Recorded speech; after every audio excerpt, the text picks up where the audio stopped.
Mau tahu cara main caturnya Jokowi?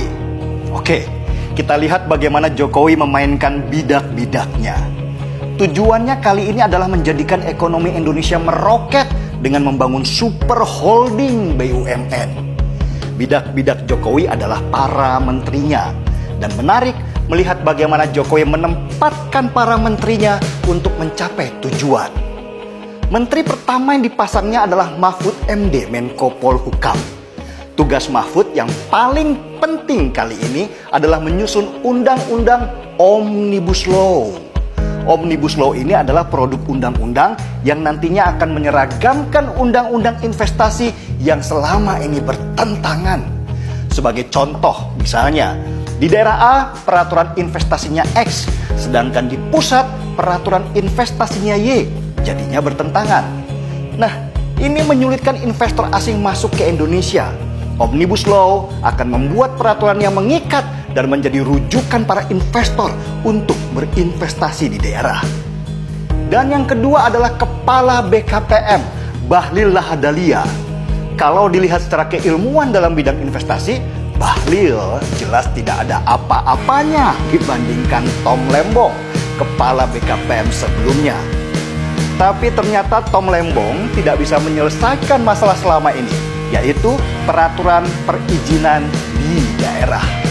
Bahlil lah yang dirasa cocok, harus pakai gaya preman untuk mendobrak masalah di daerah, bukan model Nimrat macam Tom Lembong punya. Yang ketiga, Mendagri Tito Karnavian. Tito punya urusan mengatur regulasi terutama perda-perda daerah.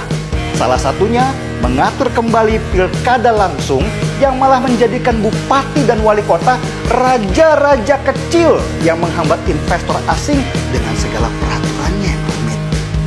Yang keempat, ada KPK. KPK selama ini dianggap sebagai momok untuk pemerintahan daerah melakukan inovasi supaya investor asing masuk.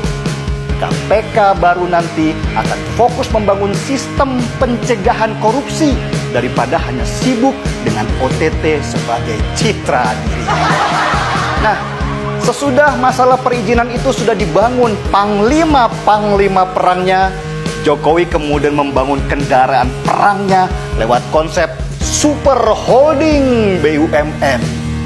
Super Holding BUMN ini adalah perusahaan super yang nanti akan membawahi holding BUMN yang sudah ada. Rencana namanya adalah Indonesia Incorporation. Untuk apa Super Holding BUMN ini?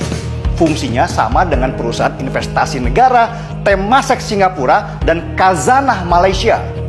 Dengan menggabungkan aset seluruh BUMN dalam satu wadah perusahaan investasi, maka perusahaan Super Holding ini akan bisa membeli saham perusahaan-perusahaan multinasional. Dan ketika pemerintah sudah masuk dalam struktur manajemen, maka perusahaan akan diarahkan untuk investasi di Indonesia.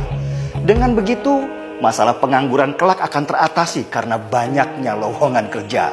Ada pepatah yang mengatakan, kalau kamu tidak bisa memaksa mereka masuk ke tempatmu, maka beli mereka.